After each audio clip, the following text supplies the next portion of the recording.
I'd like to call this meeting to order. Board of Health, Wednesday, May 31st, 2023 at 6 p.m. In person in the H. Bernard Monahan Hearing Room and recorded on WRPS. So you take a roll call vote as to who's in attendance. Yep, in attendance is Robert Stevens, member, Michelle Kennedy, member, and Ken Lewis, member. Okay. So you can do your open session item, which is deliberation. You announce that next.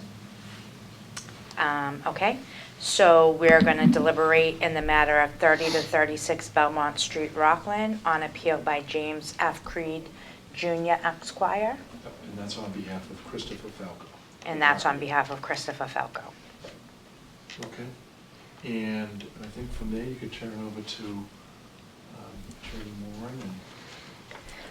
Okay, Attorney Moran, it's on you. Okay. Good evening. I've presented the board with copies of recommended findings of fact and conclusions as a result of the hearing that we had previously on this matter. It is, I'm happy to answer any questions that the board may have regarding my recommendations. The subject of the hearing was essentially whether or not a corrective order should remain in place or be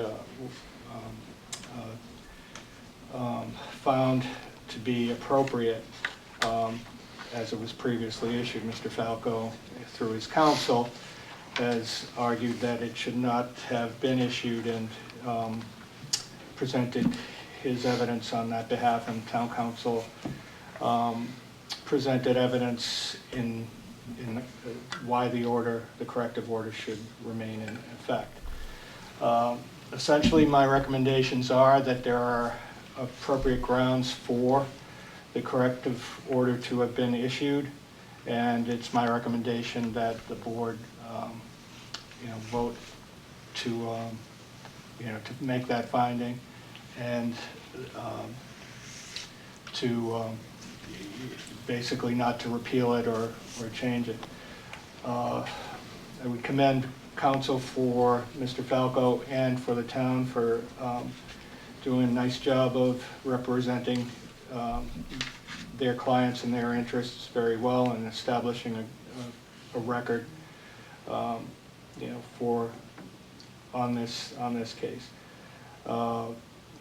Again, what led me to that decision is that there were experts and testimony on both sides that didn't agree on everything, but they did agree that conditions existed that needed to be corrected in order to for the building to be habitable. And there was disagreement on a number of other aspects of it, but both sides agreed that there were conditions that did warrant correction and are the basis for the corrective action to be supported. So with that, I'm happy to answer any questions that you might have. So I just want to make sure that my board members know what a corrective action is. Like, what we're essentially voting on is saying that these have to be corrected before the tenants can move back in. Anyone? I'm sorry, what was the question? So I just want to make sure that the board members know what a corrective action means, meaning that it means that the stuff has to be corrected before the tenants can move back in. Can I, do you have copies of your proposed recommendations that we can? Yes, I gave the board them. Do you need one? Yeah. Okay. No, we don't, no. I think he needs to have one. There's copies. I made copies. Okay, thank you.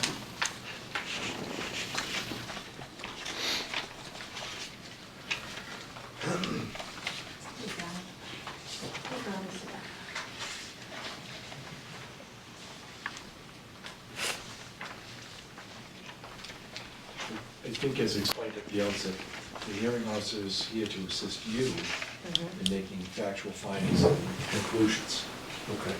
You're the ultimate decision makers. Right. She understands that. I think what the question was is exactly what the order was, just for, maybe not a record, but just for other board members. So we sent you, I sent you the original decision from believe the March meeting, if I'm not correct. So Yeah. that is what I believe the report is saying, is to uphold the original decision from the March meeting, Yeah, right? yeah, yeah. I And that's think what she- we're Yes. Yeah. here Yep, so for, that's- to uphold Wanted to Unless you make guys sure have that any you guys knew what it questions. was. Yeah, Yeah, exactly. okay. If Yeah. you have I'm any good. questions for Mr. Moran that he could answer regarding the decision.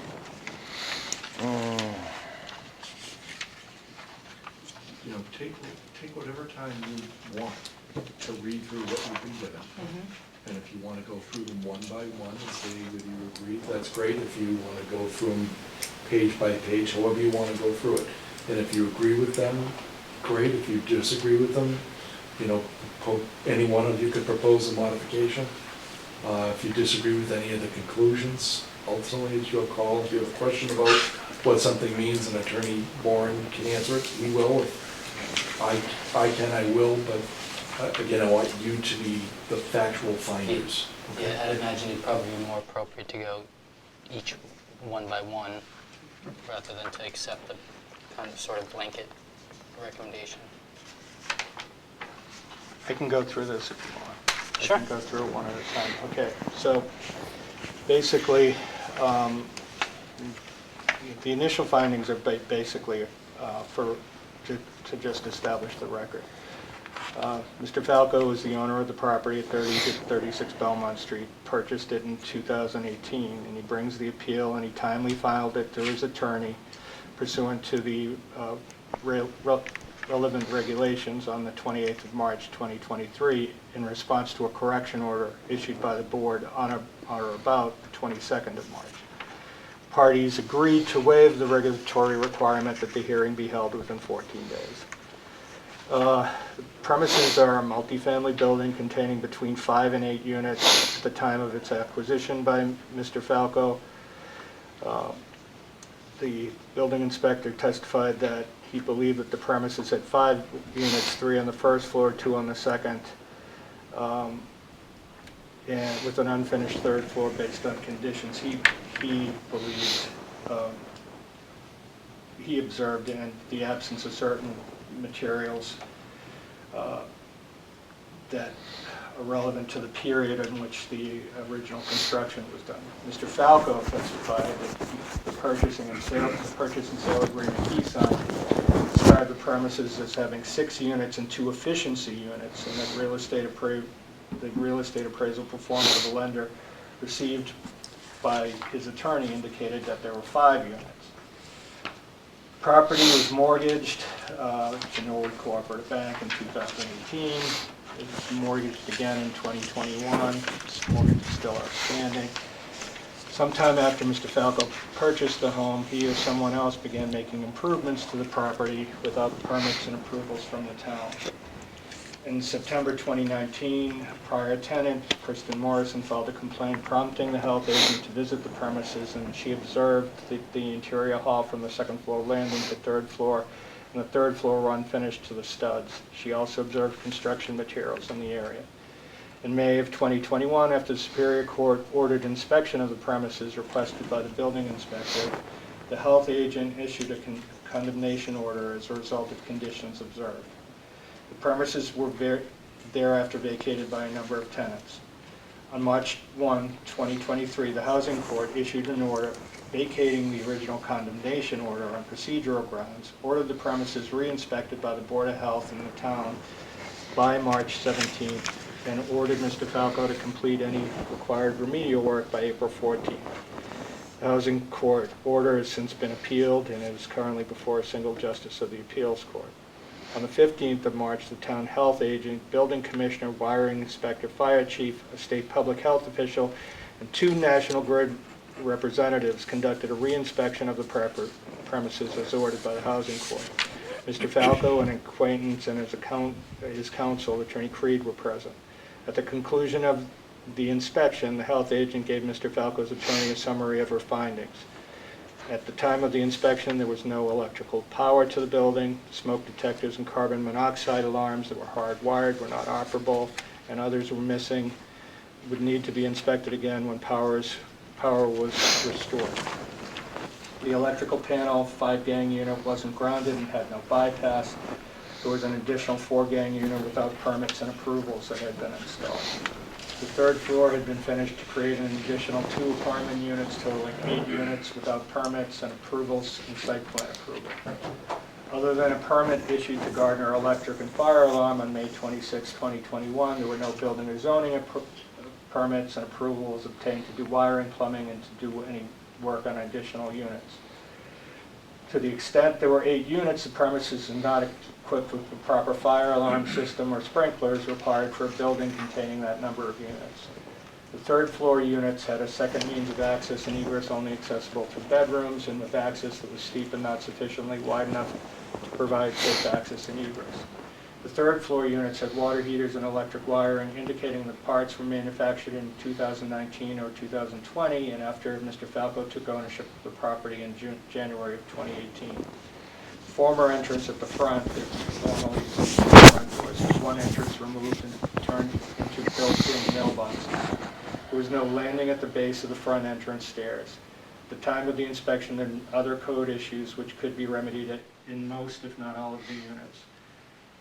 On March 17, 2023, the health agent issued a further condemnation order and correction order and notified Mr. Falco that the Board of Health would review these orders on March 21, 2023. On March 21, 2023, the Board of Health held a public meeting, reviewed the 2 orders issued on March 17. The Board of Health, after presentations, issued a decision on March 22nd, which overturned the condemnation order but upheld the correction order based on the statements of Mr. Falco's expert witness, who confirmed that there were significant issues that were conditions deemed to endanger as defined by the state sanitary code. On March 28th, Mr. Falco, through his counsel, appealed the Board of Health's decision. I'm sorry, Sure. can we just keep it quiet in the gallery, please? Thank you. On March 28, 2023, through his counsel, Mr. Falco appealed the board's decision, triggering the board hearing that is subject to these findings. Hearing was initially planned for the 6th of April, but was continued as a result of unavailability of counsel. And timeframes for conducting the hearings under the regulations were waived by Attorney Creed on behalf of Mr. Falco. On April 8, 2023, the terms of 2 Board of Health members ended and there was an election of 2 new members. The appeal hearing was then rescheduled by agreement from May 3rd at 6 o'clock at Rockland Town Hall in the Selectmen's meeting room. Notice was sent by mail and email on April 28th to Mr. Falco and his counsel, emailed to all former tenants, and delivered by constable to Mr. Falco on May 1st and to the 2 mortgagees of record on the 1st of May. The wiring inspector was advised that the National Grid directed the existing electrical meters must be relocated to the exterior of the premises from the basement area in accordance with National Grid's design standards. Consistent with this, on or about May 26, 2021, the wiring inspector issued a permit to Tim Gardner of Gardner Electric and Fire Alarm, working on behalf of Mr. Falco, to relocate 4 existing meters to the outside of the building with a new service rider at an estimated cost of $10,000. The work was never performed. Mr. Falco and his counsel assert that they have been informed that all National Grid requires is for the wiring inspector to call National Grid, and National Grid will re-energize the system. On March 31st, 2023, the wiring inspector, in an email through counsel, informed Attorney Creed that Mr. Falco needed to hire a licensed and insured electrician, get a work request number assigned by National Grid, and inform him of the number assigned, apply for a wiring permit with him at Rockland Town Hall that detailed the number of meters, service, and capacity. Attorney Creed repeated in an email in response that since all they're doing are re-energizing and no new upgrades were being sought, any request by National Grid was invalidated and his request only to re-energize the existing 5-meter sockets for 30 units 30B, 32A, 34A, 36B, and a house meter. On April 1st, the wire inspector, through council, reiterated via email National Grid's requirements to restore power and detailed some code issues with the 5-gang unit. The April 10th status date was continued by the Housing Court until May 15th, 2023. Between April 1st and April 21, Mr. Falco has not applied for any wiring permits with the town as requested by the wiring inspector. On April 21st, 2023, Mr. John McLaughlin, a National Grid supervisor, emailed Attorney Galvin as to what would be required from Mr. Falco before National Grid would permit reconnecting his service. McLaughlin's email stated, "This customer will need to follow our process and procedure and complete WR 307-62302, where at the end the service meets all code with our specification book and is signed off by our design team and the municipal inspector." McLaughlin had directed Attorney Galvin to National Grid's attorneys with any questions and concerns. Attorney Galvin forwarded the National Grid email to Attorney Creed on April 21st, 2023. Mr. Falco and his counsel assert that the parts to relocate the system are outside are currently unavailable and acquisition would be delayed for months. Attorney Galvin also emailed Attorney Creed on April 21st, 2023 and informed him of the potential option advised by the wire inspector to use a generator to make the repairs and to investigate the possibility of using existing components from inside or individual meters. On Friday, April 28, 2023, Attorney Galvin emailed Attorney Creed informing him of the call with National Grid's attorney, Brendan Toohey, who confirmed the meters must be mounted outdoors and brought up to code before the building can be re-energized. On May 3, 2023, National Grid's John McLaughlin issued a letter sent via email to the health agent outlining the issue at 3036 Belmont Street, Rockland. National Grid's letter indicates that it was at the premises on May 19, 2021 due to multiple calls from tenants at the building due to billing issues and complaints. Mr. Falco contests the assertion that any complaints were received from tenants. After its inspection with the local wire inspector, National Grid afforded Mr. Falco a short time period to correct the violations prior to having electric services permanently interrupted. On a follow-up call on May 25, 2021, the crew and the inspector found the situation the same, with no corrective work performed to address the code violations, at which point National Grid isolated and cut the electrical service to the property following the inspector's decision. Mr. McLaughlin also indicates that National Grid informed the owner on the required next steps to be taken by a licensed electrician and then following an electrical inspection, restoration of power. National Grid also outlined that common area meters for multifamily apartments must include a manual bypass lever to allow safe change or removal of meters without disrupting service, and that all meter socket enclosures be located outdoors. At the May 3rd hearing, Rockland Health Agent Elshon Phillip testified that with reference to written materials in the following issues. That as of March 15, 2023, the electricity was still shut off and has not been restored to the premises, which is a condition deemed to endanger or materially impair health or safety of occupants under 105 CMR 410-750, subsection C. 2, as a result of the absence of electric power, there are no facilities capable of heating water as required by section 410.190 of the sanitary code. Since providing an adequate supply of water sufficient in quantity, pressure, temperature, both hot and cold, to meet the ordinary needs of the occupants isn't present, this is a condition deemed to endanger or materially impair health or safety of the occupants in accordance with 410.750A. 3, as a result of absence of electrical power, the owner is not able to provide or maintain facilities for heating every habitable room or every room containing a toilet, shower, or bathtub to such temperature as required by section 410.201. This is also a condition that is deemed to endanger or materially impair health or safety of the occupants in accordance with section 410.750B. 4, as a result of the absence of electrical powers, the gas service has not been restored to the premises. This is also a condition that is deemed to endanger or materially impair health or safety of the occupants in accordance with section 410.750C. 5, there were missing smoke detectors and carbon monoxide alarms. Hardwired smoke detectors and carbon monoxide alarms were inoperable due to the absence of electrical power in violation of section 410.482, subsections A and C. This is also a condition that is deemed to endanger or materially impair health or safety of the occupants in accordance with section 410.750, subsection N. Based on the input from the building commissioner and local wire inspector, who do not expect or issue permits for portions of the electrical system or any of the electrical work on the third floor units, there is a failure to install electrical facilities and related plumbing and heating facilities in accordance with accepted electrical wiring standards, so as to expose occupants or others to fire, burns, shock, accident, or other danger or impairment to health and safety. This is also a condition that is deemed to endanger or materially impair health or safety of the occupant in accordance with section 410.750L.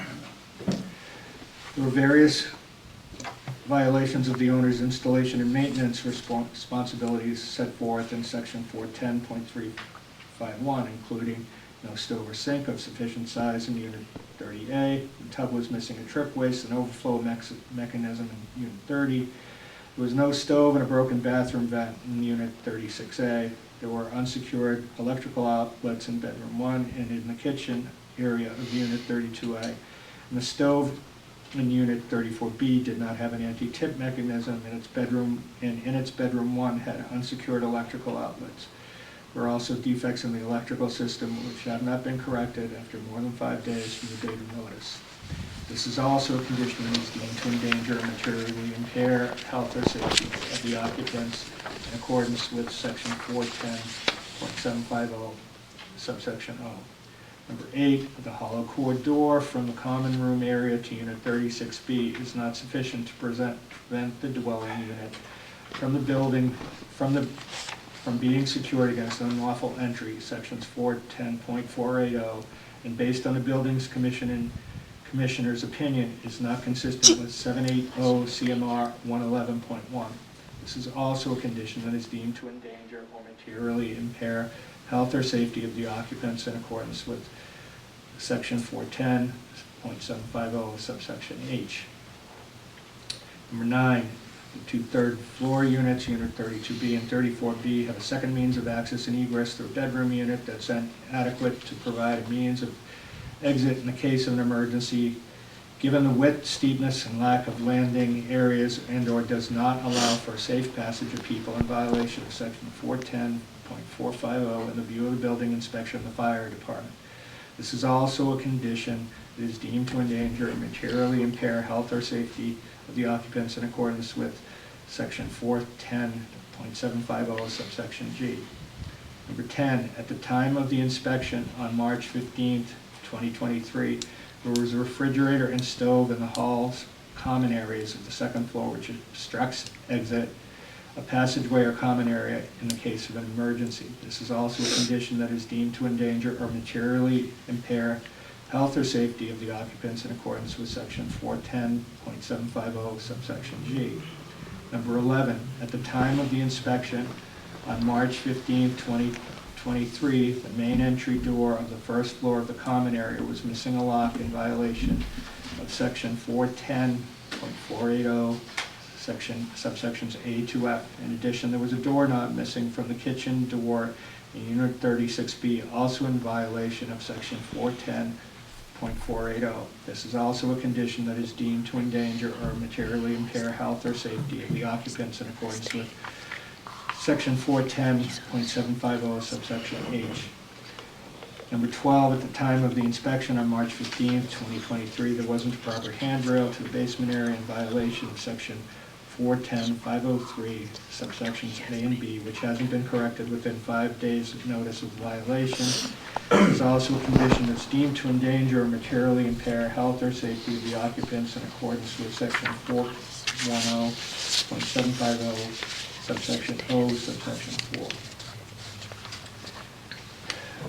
Mr. Felix Zemmel, Mr. Falco's code consultant, who issued a prior letter on March 19, 2023, agreed at the hearing date on May 3rd, 2023, that the following issues with the building were conditions deemed to endanger or materially impair health or safety of the occupants. 1, the lack of electricity and gas to the building. 2, the hollow door to Unit 36B, which was a condition that could be remedied quickly with the proper security door. 3, any defects in the electrical, plumbing, or heating systems which continued after 5 days' notice to the owner. 4, the missing smoke detectors. 5, the multiple junction boxes with missing covers. 6, the electrical system was not grounded. 7, the performance of electrical work without permits after Mr. Falco purchased the premises, evident from the dates on wiring throughout with dates after Mr. Falco acquired the property. And 8, an exposed wire outside of the building which needed to be capped and was apparently used for a mounted air conditioning unit. Mr. Zemmel had not spoken with National Grid, so wasn't familiar with what National Grid was requiring in order to restore electricity. Thomas Rubel, the Rockland Building Commissioner and Zoning Code Enforcement Officer, testified that there had been work done without permits and approvals, and that there were exterior conditions relating to paving and a landing at the front entrance that didn't comply with zoning bylaw or state building code, and that the conditions involving access from the third floor apartments weren't compliant, in his view, with the provisions of the building code, as they appeared too distant as located from other egress and had no landings at the bottom. Mr. Falco contends that the nature of the work being performed on the third floor didn't require permitting due to it consisting of cabinet and countertop replacement and painting. Mr. Falco further contends that the third floor units are exempted from the cited building code provisions because they only apply to new construction.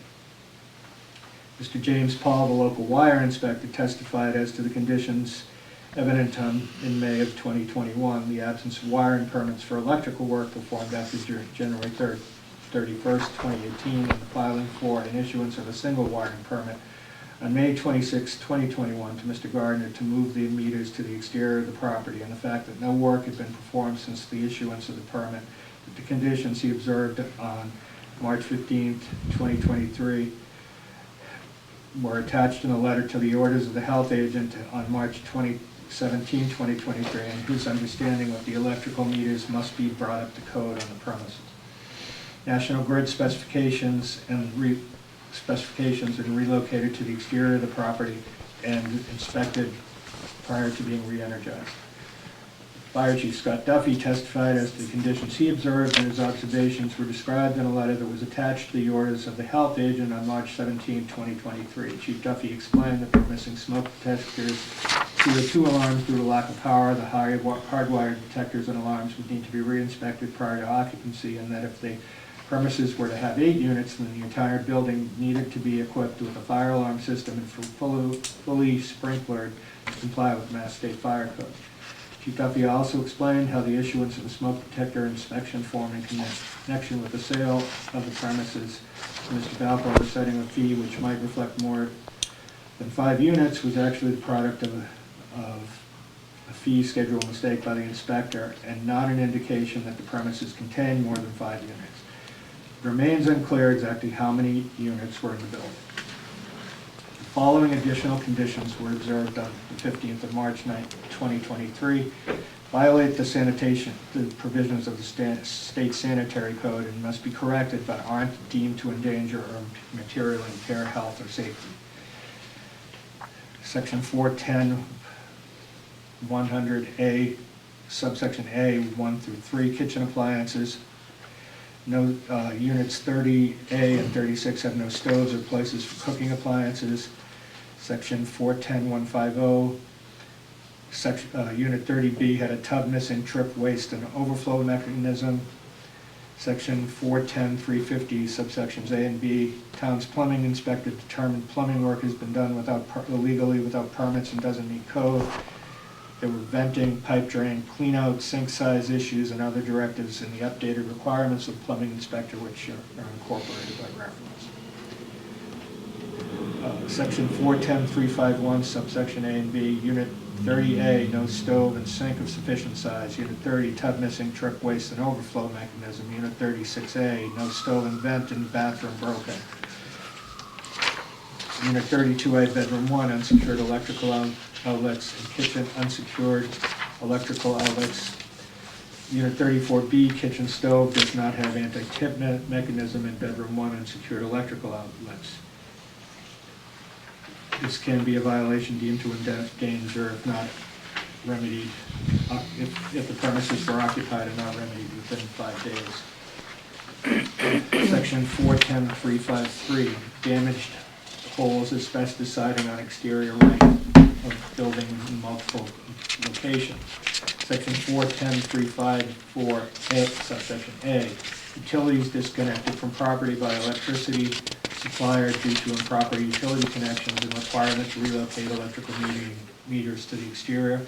Also, main interior wiring panel wasn't grounded and second interior electrical meters not installed with the permits and approvals. Section 410-450, egress located in the master bedroom of Unit 32B and 34B, means of exit for safe passage based on the building commissioner's determination that the new third floor dwelling second means of egress do not meet the requirements of 780 CMR 105 and other applicable provisions of the building code. Section 410-480 A through F, main entry door to common area missing lock, and Unit 36B is missing an entire doorknob missing from door. Section 410-481, court ordered and code required property information not posting not present.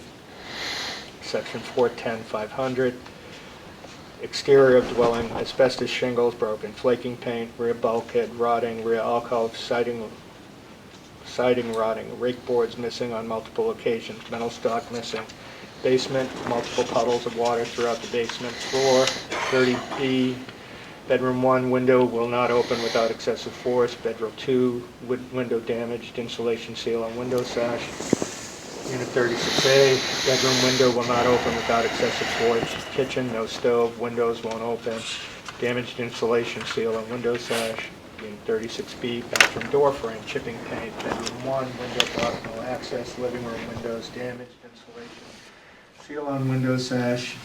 Kitchen windows, 1 damaged insulation seal, doorknobs missing. Rodent droppings, section Unit 34A, ceiling flacking. Bedroom 2, door broken, window damaged, insulation seal and window sash will not open without excessive force. Bedroom 3, ceiling not secure. Living room, 4 windows, 1 won't open, middle, 1 seal left. Kitchen, windows damaged, insulation seal and window sash. Unit 34B, 1 window damaged, insulation seal on window sash will not open. Unit 32A, window seals in bedroom 2 will not open. Kitchen cabinets broken. Unit 32B, bedroom 1, damaged closet door, 1 window damaged, insulation seal on window sash. Section 410-501, weathertight elements, violations found, multiple puddles of water throughout basement floor. 30B, bedroom 1, damaged insulation seal and window sash. 36A, damaged insulation seal and window sash. 36B, damaged insulation seal and window sash. Kitchen, damaged insulation seal and window sash. 34A, bedroom 2, damaged insulation and window sash. Living room, damaged insulation seal and window sash broken. Kitchen, damaged insulation on window sash broken. 34B, window damaged insulation, window will not open. Unit 32A, bedroom 2, damaged insulation seal and window sash broken. Unit 32A, bedroom 1, damaged closet door, damaged insulation seal. Section 410-504, non-absorbent surfaces, violation found. Unit 30A, kitchen flooring and an absorbent surface, carpeting installed in kitchen area. Unit 32A, rodent droppings observed under counter. Unit 34B, rodent droppings throughout kitchen. Section 410.550. Section 410.551, damage screams observed at the time of inspection in Unit 36A, bedroom 1, and Unit 32A, bedroom 2. Section 410.602, violation found, debris scattered throughout property. Unit 34B, discarded and stored food observed in vacant apartment. Based on the testimony given at the May 3rd, 2023 hearing and the documents placed in evidence, I recommend finding that the board's correction order issued on or about March 22nd, 2023 should be upheld. In its current condition without electricity, the premise is not fit for human habitation. Without electricity, the heating system, smoke detectors, and any operable appliances that derive their power from electricity are not operable.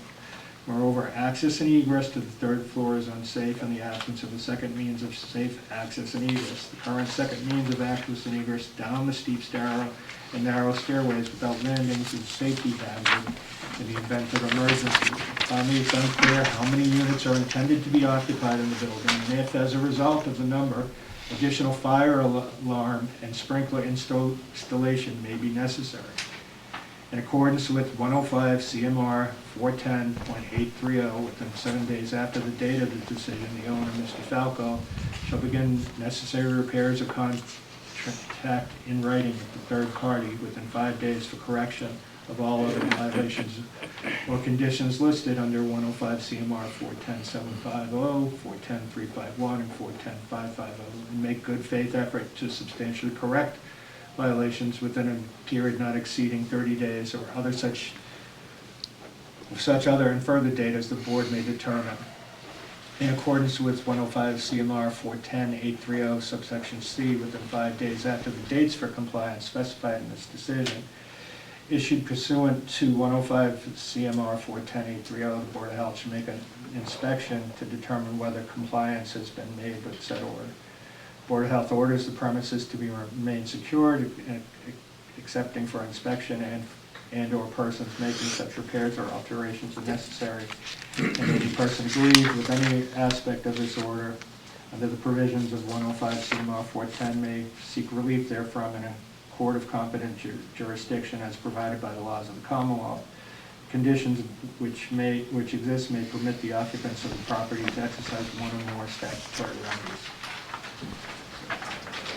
That's basically all of it. And just to go over again, there are common findings that both the health inspector and the expert on Mr. Zemmel found that create conditions that are deemed to endanger or materially impair health or safety of the occupants. And for that reason, I think that it's appropriate for you to uphold the correction order. I do think we need to uphold the deem to endanger corrections. I do think that those do need to be corrected before any residents can move back in. How much time would you need to get? So, can I speak? I think Oh. let her ask Okay. the question first. All right. How much time would you need to correct the deem to endanger issues, Mr. Falco? As soon as we can get the electricity turned back on, that'll solve 95% of these problems. What's your estimate on that, personally? When the town allows us to. Right now, if I may speak, right now, your wiring inspector, Mr. Paul, has stated that notwithstanding the fact that certain necessary components to comply with his requirements and National Grid's requirements are not available, he's not going to allow the building to be re-electrified until such time as those components are available. That's minimum 8 to 10 months. Madam Chairman, Yes. since the date of the hearing, there's been an inspection by National Grid the wiring inspector and and another consultant by the name of Tim Fitzgerald, who's working on behalf of Mr. Falco. And Mr. Fitzgerald proposed a solution where they would install 1 meter outside, and that would repower 4 units and allow them to provide electrical service. And my understanding is that that is something that the wiring inspector is willing to allow. And that's what I've been told since that date. So what units are they trying to? 2 on the first floor and 2 on the second floor. That's what I was told. So the requirement, according to what Mr. Paul told me, was they apply for a wiring permit for those units, put 1 meter on the outside, and that was a solution that was created by, I guess, offered by Mr. Fitzgerald. The wiring inspector had recommended 2 other solutions, but this was the solution that was recommended by Mr. Fitzgerald, who was acting on behalf of Mr. Falco. So if you can get that, that 1 meter outside for those 4 apartments, how much time would you need to get the corrections done?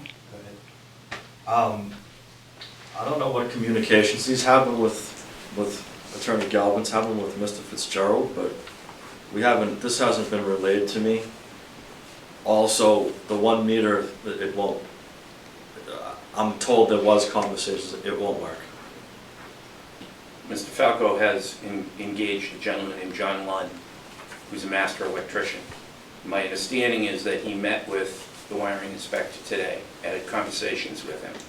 And the wiring inspector is, and I don't know if Attorney Galvin's aware of this, but he's throwing all sorts of other requirements on. He wants diagrams and calculations. And it's going to take, Mr. Lund tells us that it's going to take weeks and months, and his opinion is that Mr. Paul just doesn't want to allow the electricity to be restored. I don't know anything about what I'm being told happened today,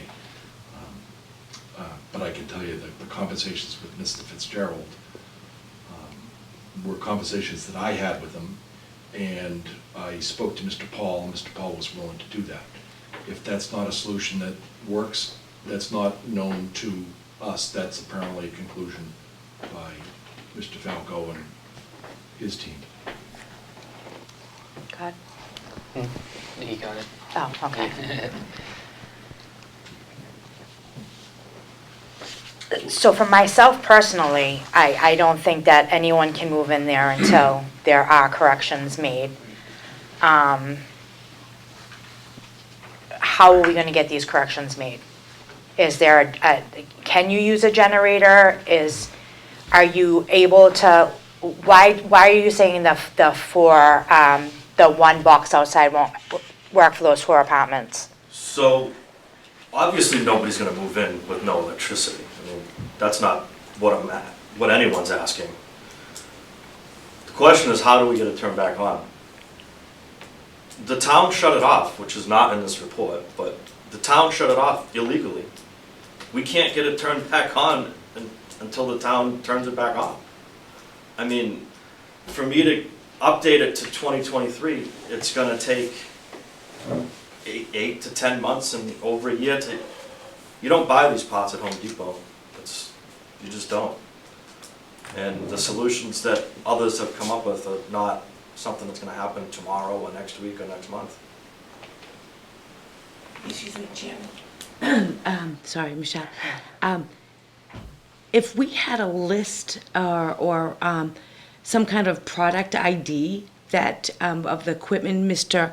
Falco's trying to install there that's taking 8 months, maybe there's a different vendor or manufacturer that could produce that part. That's an option that maybe they look at another vendor where they could probably get the part sooner. Has anybody looked? Some of these parts haven't Otherwise. been manufactured yet, and at the hearing, we submitted an invoice from Standard Electric, which indicated that 2 of the key components are 8 to 10 months out. there are other components that either aren't being manufactured or are 2 years out. So 8 to And 10 months. If I may, as to a generator might work to power tools to do some of the work that doesn't involve providing electricity. But is Mr. Paul seriously suggesting that we rent a generator at $500 a day, not including fuel, and have that sitting in the parking lot to power the building so that the neighborhood can hear the generator 24/7? I mean, we're talking about restoring electricity to the building so that people can move back in. A generator isn't going to do that, and not without major disruption in cost to Right. to Mr. Falco and disruption to the neighbors. We're going to hear that generator 24/7. I don't think, That's not an option. I don't think Mr. Paul was suggesting that a generator be used to power the building. I think he was suggesting that it could be used to make repairs. Right. And what's the point of fixing doors if you don't have electricity? Ultimately, this 95% of the problem here is that the building is not electrified. Once it's electrified, obviously, the rest of the repairs would be, Everything else can happen fairly quickly. Replacing a hollow core door with an exterior door is a trip to Home Depot. if you don't mind me saying, a lot of houses are being built. There's a lot of meters being put in houses. I don't understand why, I'm trying to figure out why these certain parts are so hard to get, because there's houses being built everywhere, buildings being built everywhere. What's the difference from these meters and? If you remember, even Mr. Paul's testimony, he agreed you can't get them. The house, the electric meter to this building, you know, it's like the size of those Yeah. two filing cabinets. Yeah. It's not like you just go, No, I get you it. know. So it has to be made. You don't just buy it. Maybe But we that's can what I'm ask told. National Grid Yeah. for another more efficient system that they would allow to be put out there. Because let's remember, the electricity is off because of National Grid, not because of Yeah. the town. So maybe National Grid can, National Grid isn't gonna design the system. If they employ an electrician that comes up with a solution that's acceptable and meets their specs, National Grid will say, okay. Yes. And then they'll want Mr. Paul to approve it. And Mr. Paul has given, I think, a few options of his own that would work, and then he told me that Mr. Fitzgerald's solution would also work. So I'm not really sure exactly what this board would have to do with the electricity part of it, except that we want to make sure that the conditions deemed to endanger are fixed.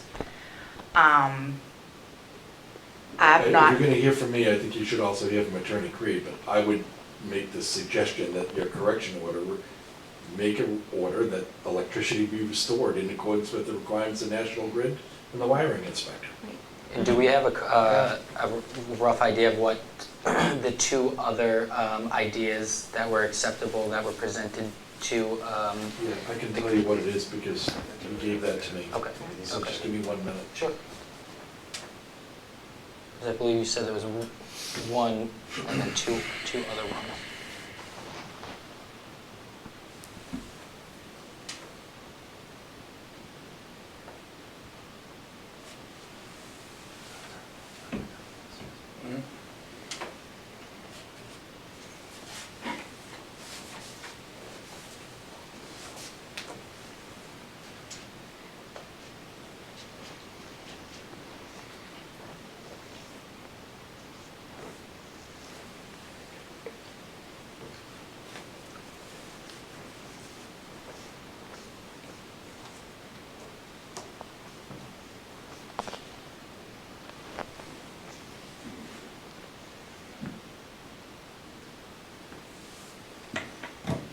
Just give me a minute, I gotta find it.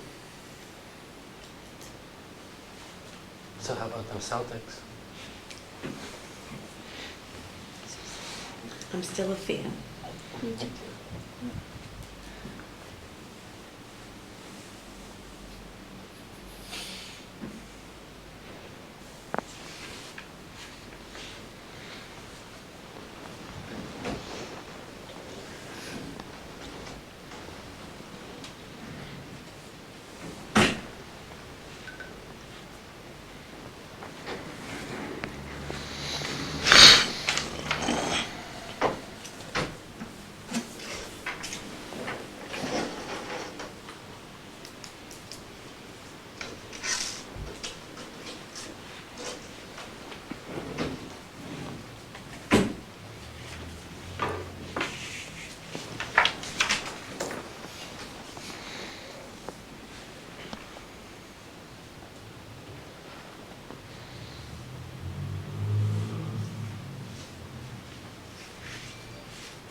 Sorry, I can't find it on my phone. Do you remember roughly, like, the details? Yeah, one was, I was told was not acceptable, and that was they were gonna put a new pole in and connect it to the side of the building. And then there was another one where they would have to block off a window and they could put a meter panel outside one of the windows, which seemed to be a more palatable option, but Was by no also- means something they accepted. Okay. And it was within a day of that I spoke to Mr. Fitzgerald. And Mr. Fitzgerald had indicated that he might come up with another solution, and then he came up with that solution that I related to you. And I didn't know whether it was acceptable to Mr. Falco. I don't know that. He could speak for himself. But that's what Mr. Fitzgerald said would work, and it would allow 4 units to be occupiable in the building. And what does Mr. Creed and Mr. Falco think about, do they agree with it, and if not, what would they propose? Well, I'm vaguely aware of the conversations that Attorney Galvin's been having with my expert, Mr. Fitzgerald. Mr. Fitzgerald is a building commissioner, former building commissioner, and a teacher of the building code and home inspections. He's not an electrician. Mr. Lunn was brought in by Mr. Fitzgerald, it's my understanding. He's a master electrician, to meet with your wiring inspector, who's a journeyman electrician, to discuss how to re-electrify the building. And Mr. Lunn reported to Mr. Falco through Mr. Fitzgerald today briefly that every suggestion he made was met with roadblocks by Mr. Paul. And I understand that Attorney Galvin is probably not aware of that conversation yet. But Including the decision that, the most acceptable one. I don't know what Mr. Lunn and, I mean, all this is new to me. These conversations have been going on ex parte without my knowledge until today. So, and I quite frankly don't understand why Attorney Galvin's been talking to my expert, who's a witness in the case. But neither here nor there, we'll deal with that in a separate forum. The issue is that Mr. Fitzgerald is not an electrician. Mr. Lunn is an electrician. I don't know what solution he was proposing to Mr. Paul, because I'm not privy to the conversation, but my understanding was that was the purpose of his meeting with Mr. Paul today, or the other day. And we just found out about, in vague terms, that what he was proposing, he was met with roadblocks. Gotcha, just one, because it's two very different,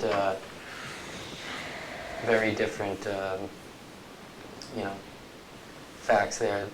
And It's either Mr. they- Falco may have either- additional information. Yeah, you get comment. So, first off, obviously, no one's gonna move in this building with no electricity. I mean, I think that's kind of obvious. Nobody wants this building to be electrified more than me in this entire state of Massachusetts. I want this thing, well, and I suppose in the tenants. I've met with 3 different electricians that don't know each other, that have all gone to the building. They've all wondered, why is this even shut off in the first place? That's the first question. Again, the town shut it off, but of course it's not in this report. But every solution that I've said, I don't care what the solution is, just turn it on. I don't care, build whatever you have to build.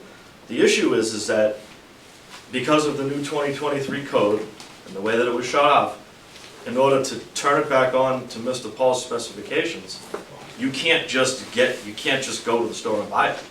That's the issue. I don't care what the solution is. We don't even know how much any of this costs, and I don't really care how much it costs. Just turn it on. The issue is we can't, because, we can't even get the town to admit that they illegally shut it off. So it's like, it goes back and Yeah, forth. that was just, One other point on that. I think that no one disputes that the original, the 5 gang of meters in the basement, there's 4 meters to the first floor and a 5th meter for the house, that those are safe. As a workaround, when new codes are adopted and parts aren't available, typically the utility supplier will do a workaround and allow for, even though it's not up to the current code, those otherwise safe meters to be re-energized under the understanding that once the parts are available, Immediately The- it's fixed. it'll become code compliant because the meters will be placed outside. And as Mr. Paul himself testified, this is not a safety issue. This is a billing and accounting issue for National Grid. It has nothing to do with the safe provision of electricity. So if we're worried about the tenant's safety and reoccupying the building, then a workaround would be to allow that 5 gang of meters to be re-energized so that those folks can move back in that were unlawfully evicted as a result of the unlawful condemnation order, and get them back in the building safely, and after we get the other work done.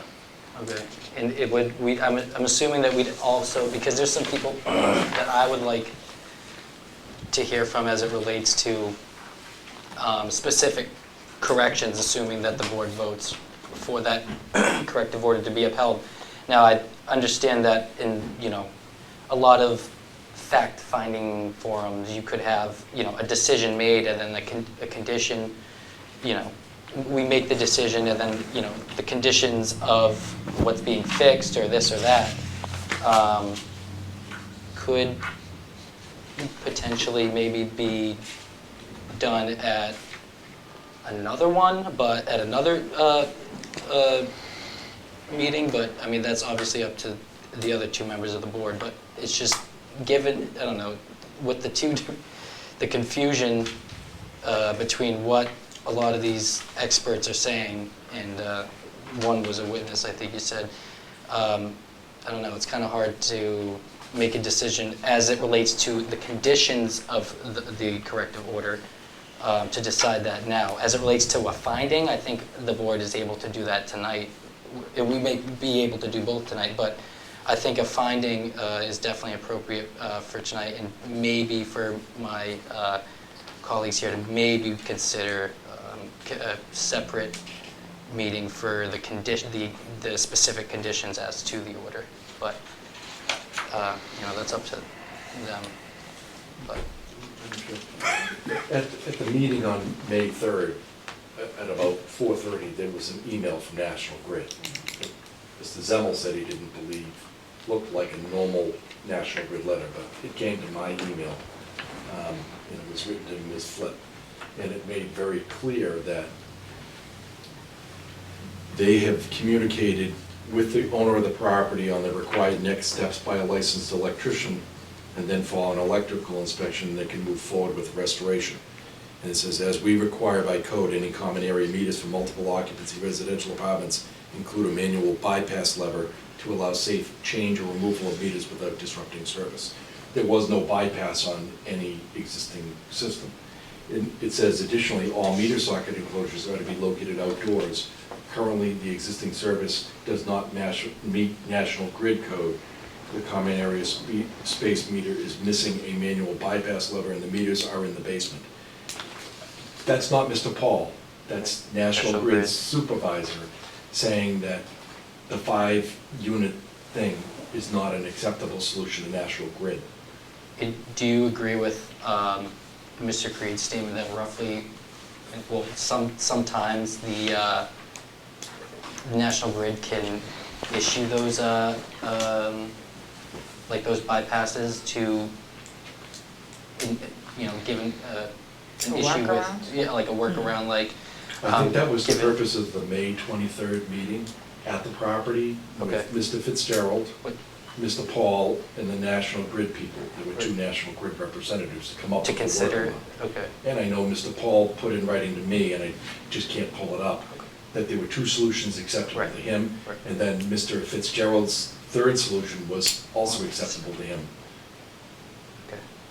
And- Oh, sorry. Go The ahead. meters that we're talking about, that Attorney Galvin's talking about, he's correct, yeah, it doesn't have a manual bypass, it doesn't have this, because those are 2023 codes.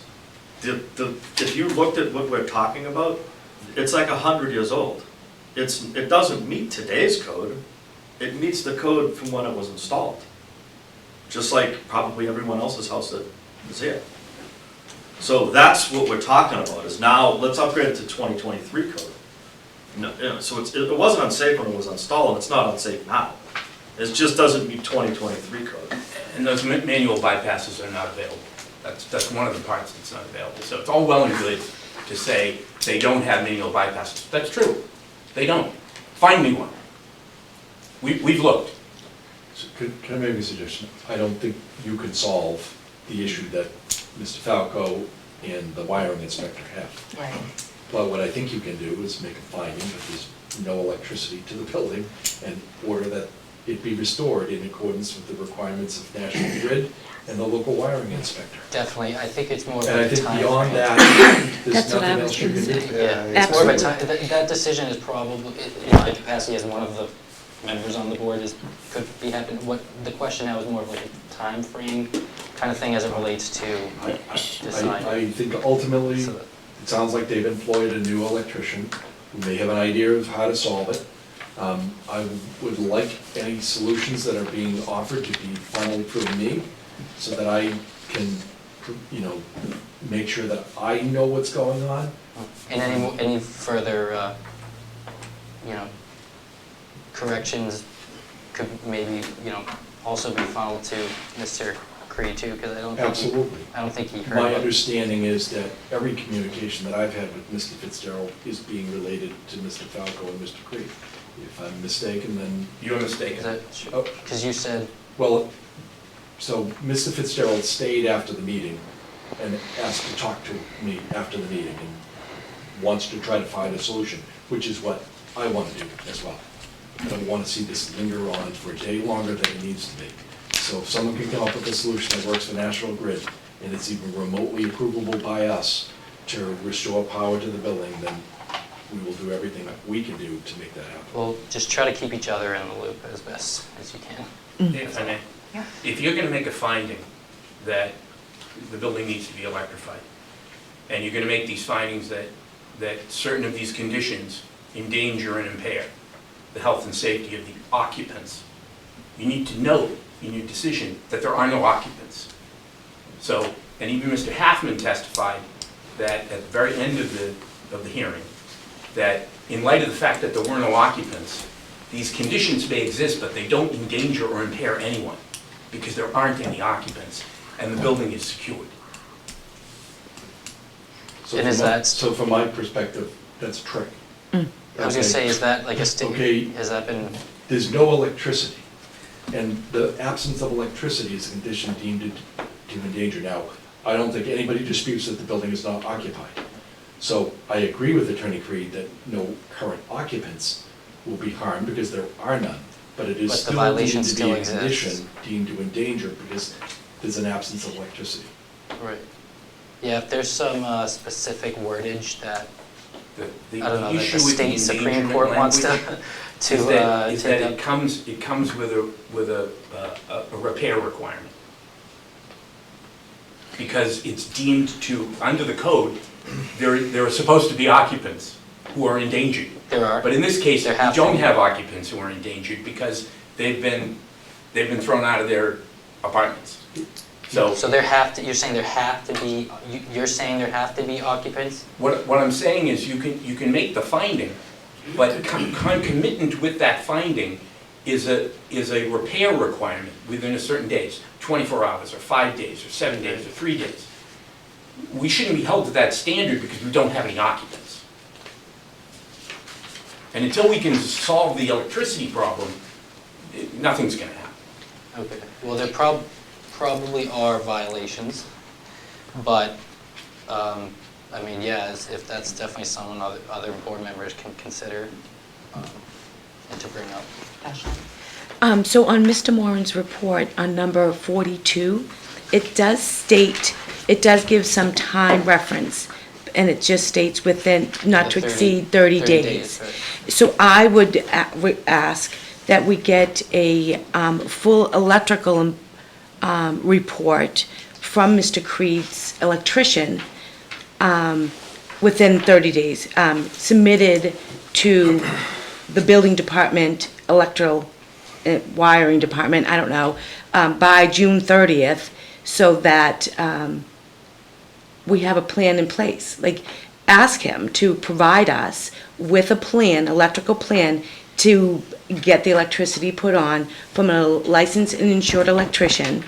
And then we need that report by June 30th. And then if you have that report, and then he files it for a permit, and everything's in,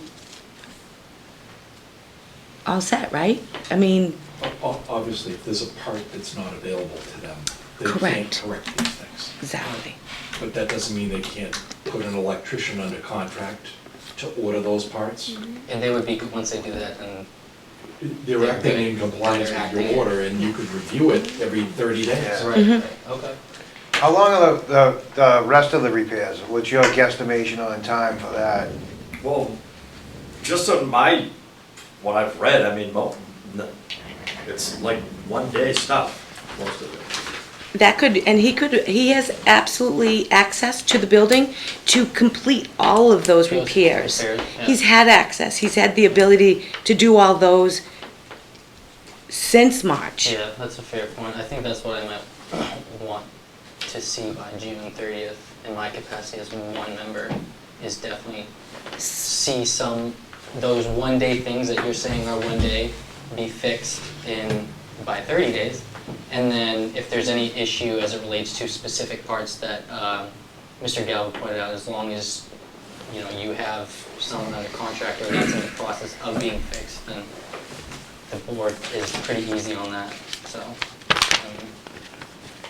So you could order that they either be fixed, or that you have a status in 30 days for a review of the electrical order. And what are your thoughts on that? Attorney Creed? I think the 30-day aspect is good. We're gonna need at least that amount of time to resolve the differences in how the electrical needs to be restored.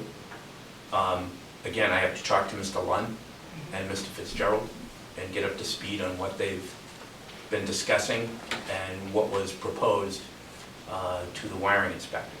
As far as the other minor things like replacing a hollow core door with an exterior door, the only reason those things haven't been done is because 95% of it is the electricity. The other stuff it's a trip to Home Depot. It might take a couple of days. Chris is a little optimistic about 1 day. I'd say, 3 to 7 days probably makes the most sense, because you never, Right. want to leave yourself short, because you're always going to come up with a problem. Absolutely. Ken, what are your thoughts?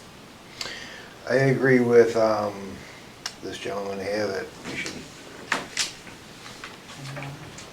Is that Attorney Galvin? excuse me, Gab, I couldn't think of your name. Attorney Moore, Peter Moore. No. I think we should table it for 30 days. Oh, no, you're not No? tabling it, no. No. What you would Table's be a doing, different what term. you would be doing is someone would need to, oh, The board is gonna make a decision, Yeah, no, I get that. okay? So I think you have to make a decision on the underlying issues. In terms of the remedy, perhaps we don't have a solution tonight on how to restore the electrical power, but that doesn't mean you shouldn't order it to be restored. But you can defer, completion, because you need more information, within 30 days. Yeah, you can, what I would recommend is that you vote to uphold the corrective order, ask for a status hearing on the electrical permitting issues within 30 days, and also for a status order on the other repairs within 30 days. Just do that. Mr. Lund and Mr. Fitzgerald, for the record, have both, I know them personally, they both worked for me in my previous capacity. They're smart people and they solve problems. So I think that if you give them enough time and get them together with National Grid and your own inspector, they'll figure it out. And this sounds doable to you? Yep. Yeah? Yeah. You could actually set a time, now, June 30th is a Friday. And that's the Friday before that July 4th weekend. So I don't know how many people want to get together on that day, but I'm going to guess very few. maybe you schedule a status review on Thursday, the 29th. Does that work for you? That will work, yeah. Yeah, And if okay. you could do it at 6 o'clock on that Thursday, Thursday, that 29th. might make sense. You don't 6 need me for p.m. that. No, No. you, And that's just a status. Just A status. status update. on the yeah. electric, but you need to make your findings tonight. You're right. Yep, But as to the status of the electrical, you'd like the property owner to give you a status on whether he's got a contract, whether he's got a solution for that date. And you're not gonna issue an order that he fix these things by that date, just the status. right, okay. And 30 days makes all the sense in the world on all the minor issues that were not conditions deemed to be endangered. All right. Let you know where he's at with those issues as well. Okay. And that would Everybody be in a agrees board with that? meeting, Okay. Attorney Galvin? What? That would be a board meeting? Yeah, Yeah, Okay, you'd have to post that. Okay. You can post it now okay, yeah. for 6 o'clock on Thursday, the 29th of June, okay, here in this room. okay, Okay, And so that would we be have for to make the status. motion, right? yes. So you Okay. make them, I mean, Attorney Moore could tell you what to do, but there's a motion that relates to the findings, Yeah, and then a motion that relates to the remedies. okay. So the motion that you would make would be to adopt the recommended findings of fact and conclusions. That would be the first motion.